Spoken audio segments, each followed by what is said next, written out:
Hello दोस्तों, आपका स्वागत है त्रिशक्ति एकेडमी में। और आज हम डिस्कस करेंगे part 8 of chapter 3 flow of fluids in hydraulics and hydraulics machine में।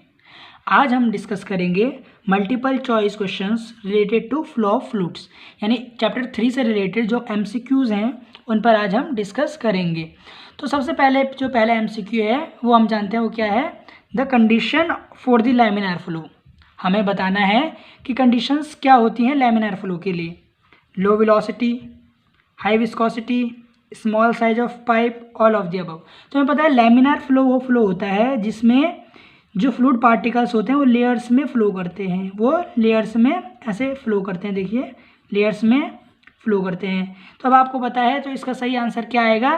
तो इसमें क्या होती है, लो वेलोसिटी भी होती है, हाई विस्कोसिटी भी होती है इस फ्लो के लिए, और स्मॉल साइज होना चाहिए पाइप का। तो इसका आंसर आएगा T, all of the above. अब दूसरा देखिए, if the liquid particles move in zigzag way so the flow is. यदि जो लिक्विड के पार्टिकल्स हैं यदि वो जिगजैग वे में मूव करेंगे, देखिए यानी जिगजैग वे में इस प्रकार से मूव करेंगे, देखिए कुछ इस प्रकार से एक दूसरे को क्रॉस करेंगे, इस प्रकार से यदि जाएंगे तो ऐसे फ्लो को हमें पता है हम क्या कहते हैं, टर्बुलेंट फ्लो कहते हैं। इस प्रकार के फ्लो को हम कहते हैं turbulent flow. Because unsteady flow वो फ्लो होता है जिसमें वेलोसिटी डेंसिटी चेंज होती रहती है टाइम के साथ। नॉन यूनिफॉर्म फ्लो यानी जिसमें वेलोसिटी टाइम के साथ चेंज होती रहती है उसे कहेंगे नॉन यूनिफॉर्म फ्लो। और टर्बुलेंट फ्लो वो फ्लो होता है जिसमें लिक्विड पार्टिकल्स जिगजैग वे में मूव करते हैं। अब हम देखते हैं third, Bernoulli's theorem deal with the law of conservation of, यानी जो बर्नौलीज थ्योरम है वो किस कंजर्वेशन के लॉ को मानती है। Law of conservation of energy, law of conservation of mass, law of conservation of momentum, या नॉन ऑफ द अबव। तो हमें पता है इसका आंसर आएगा एनर्जी, कि बर्नौलीज थ्योरम जो है वो डील करती है law of conservation of energy. Because जितना हेड एट पॉइंट 1 होता है उतना ही हेड एट पॉइंट 2 भी होता है। मानिए यहाँ पे 2 सेक्शन है यहाँ पर, तो जितना टोटल हेड एट सेक्शन 1 होगा उतना ही टोटल हेड एट सेक्शन 2 होगा। तो ये कंजर्वेशन ऑफ एनर्जी पर डील करती है और उस पर बेस्ड होती है। अब हम फोर्थ देखते हैं कि फोर्थ MCQ है, the term v²/2g, the term v²/2g in Bernoulli's theorem. जो टर्म होती है v²/2g इन बर्नौलीज थ्योरम, इससे हम किससे जानते हैं, इसे हम किस चीज़ से जानते हैं। डेटम हेड के नाम से जानते हैं, काइनेटिक हेड के नाम से जानते हैं, प्रेशर हेड के नाम से जानते हैं, पोटेंशियल हेड के नाम से जानते हैं। सबसे पहले आप देखिए डेटम हेड और पोटेंशियल हेड दोनों ही सेम हैं, दोनों ही सेम है और दोनों को जेड से हम डिनोट करते हैं। जो काइनेटिक हेड है उसको हम v²/2g से डिनोट करते हैं, और जो प्रेशर हेड है उसे हम p से डिनोट करते हैं, p/ρg। तो v²/2g किससे डिनोट कर रहे हैं हम, काइनेटिक हेड से। तो इसका आंसर क्या आएगा, बी, काइनेटिक हेड। अब हम फिफ्थ क्वेश्चन पर डिस्कस करते हैं, the equation of continuity is, the equation of continuity is, यानी इक्वेशन ऑफ कंटिन्यूटी कौन सी है इसमें से, a/v is equal to constant, a²/v is equal to constant, av is equal to constant, या v/a is equal to constant. तो इसका सही आंसर आएगा av is equal to constant, av is equal to constant, यानी C is the correct option. Because हमें पता है continuity equation क्या होती है, mass entering in the pipe is equal to mass exit from pipe per second, यानी जितने एक सेकेंड में कितना मास हमारा एंटर किया पाइप में और कितना मास रिमूव हुआ है पाइप से, तो उसे ही हम कंटिन्यूटी इक्वेशन कहते हैं। तो ये इसका इक्वेशन होती है, इसी से av is equal to constant होता है। हम क्वेश्चन नंबर 6 पर डिस्कस करते हैं, बर्नौलीज थ्योरम में अप्लाइड टू, यानी जो बर्नौलीज थ्योरम है वो हम इन सभी में से किस पर अप्लाइड कर सकते हैं, पिटोट ट्यूब पर, ऑरिफिस मीटर पर, वेंचुरी मीटर पर, या ऑल ऑफ द अबव पर। तो हमें पता है कि बर्नौलीज थ्योरम इन सभी जो डिवाइसेस हैं इन सभी डिवाइसेस पर अप्लाइड हो सकती है। पिटोट ट्यूब से हम वेलोसिटी या डिस्चार्ज फाइंड आउट करते हैं, और ऑरिफिस मीटर और वेंचुरी मीटर से हम डिस्चार्ज फाइंड करते हैं बाय यूजिंग बर्नौलीज थ्योरम। तो इसका ऑप्शन आएगा D, all of the above. अब आप देखें question number 7, the SI unit of discharge, the SI unit of discharge is metre per second, metre square per second, metre cube per second, या metre की घात 4/सेकेंड। तो अब आप देखिए हमें पता है डिस्चार्ज क्या होता है, डिस्चार्ज होता है कि यानी कितना वॉल्यूम एंटर किया फ्लूइड का पर सेकेंड। तो वॉल्यूम की यूनिट होती है मीटर क्यूब, और टाइम की जो एक सेकेंड में है सेकेंड। तो इसका आंसर आएगा मीटर क्यूब पर सेकेंड, इसका यूनिट लीटर पर सेकेंड भी होती है। अब आप देखिए question number 8, pitot tube is use to measure. ये जो पिटोट ट्यूब है वो किसे मेज़र करती है? डिस्चार्ज को, वेलोसिटी एट अ पॉइंट को, डेंसिटी को, या प्रेशर को। तो हमें पता है इसमें का ऑप्शन आएगा वेलोसिटी एट अ पॉइंट, यानी वो वेलोसिटी भी फाइंड आउट करती है। और इसका आंसर ये भी आएगा कि वो डिस्चार्ज भी इजीली फाइंड आउट कर सकती है। इसके दो ऑप्शन हैं, यहाँ पे एक ऑप्शन ई भी होगा, बोथ ए एंड बी। इसका यूज़ हम डिस्चार्ज को भी फाइंड आउट करने के लिए करते हैं, पर मैक्सिमम जो है इसका यूज़ हम वेलोसिटी को ही फाइंड करते हैं एट अ पॉइंट। अब आप देखिए question number 9, venturimeter is use to measure. जो वेंचुरीमीटर है वो किस चीज़ को मेज़र करता है? डिस्चार्ज को, विस्कोसिटी को, वेलोसिटी को, या प्रेशर को? तो हमें पता है जो वेंचुरीमीटर है वो डिस्चार्ज को मेज़र करता है। हमने इसमें एक पार्ट भी डिस्कस किया है वेंचुरीमीटर से रिलेटेड। आप देखिए question number 10, in a flowing liquid A liquid particle में पोजेस, यानी जब भी कोई हमारा फ्लूइड फ्लो कर रहा होता है, मानिए हमारे यहाँ पे कोई फ्लूइड है फ्लो कर रहा है विद अ वेलोसिटी v, तो वो कौन कौन सी एनर्जी होती है उसके पास? Potential energy, pressure energy, kinetic energy, या ऑल ऑफ द अबव। तो हमें पता है कि जब भी कोई फ्लूइड फ्लो करता है तो ये तीनों एनर्जीज को पोज करता है, तो इसका आएगा D, all of the above. अब हम क्वेश्चन नंबर 11 पर डिस्कस करते हैं, pressure of fluid flow through divergent.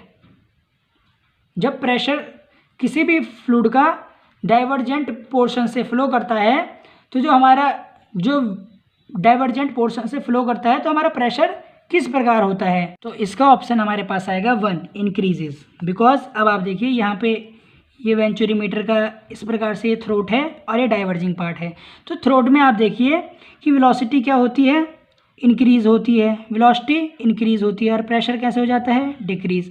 जब ये बाहर आएगा तो वेलोसिटी हमारी डिक्रीज हो जाएगी और जो प्रेशर है वो क्या करेगा? इंक्रीजेज, क्योंकि यहाँ पे एरिया क्या हो जाएगा? एरिया ज़्यादा हो जाएगा। एरिया ज़्यादा होने के कारण वेलोसिटी कम तो प्रेशर ज़्यादा, तो इसका आएगा A is the correct option और आंसर। अब आप देखिए question number 12, the range of coefficient of discharge CD, यानी जो कोफिशिएंट ऑफ डिस्चार्ज होता है वेंचुरीमीटर के लिए उसकी रेंज कहाँ तक होती है? 0.95 to 1, 0.96 to 1.2, 0.96 to 0.98, या 0.99 to 1.15। तो इसका आंसर आएगा सी, 0.96 to 0.98।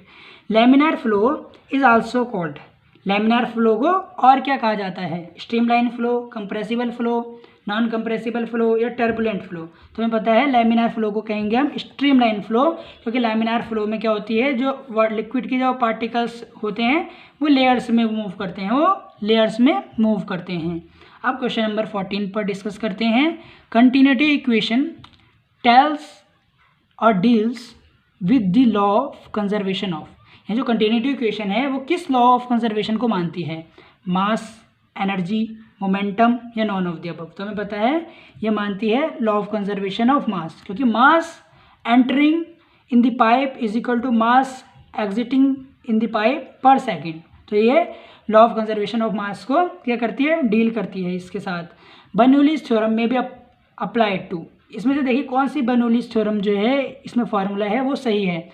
Z plus P by W plus V by 2g is equal to constant, Z square plus P by W plus V square by 2g is equal to constant, या Z plus P by W square plus V square by 2g is equal to constant, या Z plus P by W plus V square by 2g is equal to constant. तो हमें पता है इसका option आएगा D, जहाँ पे Z है datum head, P by W है pressure head, and V square by 2g है kinetic head is equal to constant. तो यही क्या है? बर्नौलीज थ्योरम का फॉर्मूला है।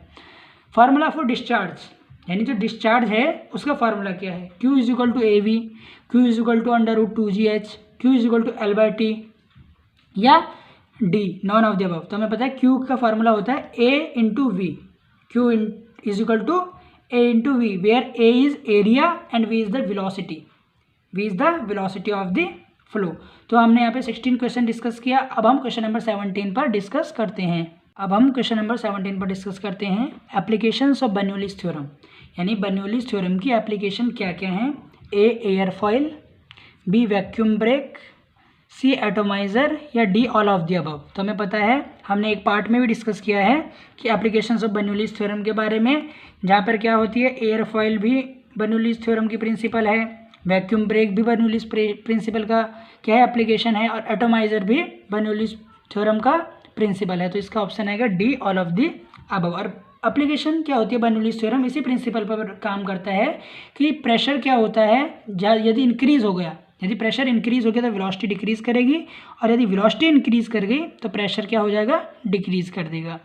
18 है हमारे पास, dash is a device use for measuring discharge through pipes.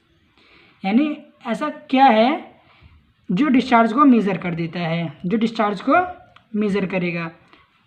Use for measuring discharge through pipe, pitot tube, venturimeter, orifice meter, both B C and A, both B C and A. तो इसका option आएगा D, इसका option आएगा D, क्योंकि ज़्यादातर venturimeter और orifice metre का ही उपयोग करते हैं हम डिस्चार्ज फाइंड आउट करने के लिए, परंतु हम पिटोट ट्यूब से भी डिस्चार्ज फाइंड आउट कर सकते हैं। अब आप देखिए वेंचुरीमीटर में भी, वेंचुरीमीटर क्या किस प्रकार से हो सकती हैं, हॉरिजॉन्टल हो सकती है, ये देखिए इस प्रकार से हो सकती है, इस प्रकार से देखिए हो सकती है, एक इंक्लाइंड भी हो सकती है। हमने इस पर न्यूमेरिकल भी डिस्कस किया था वेंचुरीमीटर पर कि ये इंक्लाइंड भी हो सकती है, इस प्रकार से वर्टिकल भी हो सकती है। तो इसका ऑप्शन भी आएगा ऑल ऑफ दी अबव। तो हमने यहाँ पे 19 क्वेश्चन डिस्कस किए हैं, लास्ट क्वेश्चन जो है वो 20 क्वेश्चन पर हम डिस्कस करते हैं। अब हम क्वेश्चन नंबर 20 पर डिस्कस करते हैं। The term P/W is known as kinetic head, datum head, pressure head या नॉन ऑफ द अबव। तो इसका आंसर हमें पता है क्या होगा, pressure head, because pressure head is equal to P/W, और इसको आप ऐसे P/ρg भी लिख सकते हैं, जहाँ पे W क्या होता है, स्पेसिफिक वेट होता है, और P प्रेशर इंटेंसिटी होती है। इसी के साथ आज हमने part 8 of chapter 3 flow of fluids में मल्टीपल चॉइस क्वेश्चंस पर डिस्कस किया related to flow of fluids. इसी के साथ आज हमारे ये चैप्टर यहीं पर एंड होता है। यदि आपको इस चैप्टर से रिलेटेड कोई भी क्वेरी हो तो आप त्रिशक्ति एकेडमी के कमेंट सेक्शन में कमेंट कर सकते हैं। इस चैप्टर से रिलेटेड जो हमारे नोट्स हैं वो आपको डिस्क्रिप्शन में प्रोवाइड कराए जाएंगे, और यदि आपको इस वीडियो से रिलेटेड कोई भी क्वेरी हो तो आप त्रिशक्ति एकेडमी के कमेंट सेक्शन में कमेंट कर सकते हैं। और यदि यह वीडियो आपको अच्छी लगी हो तो प्लीज़ आप इसे लाइक कर सकते हैं। बहुत बहुत धन्यवाद।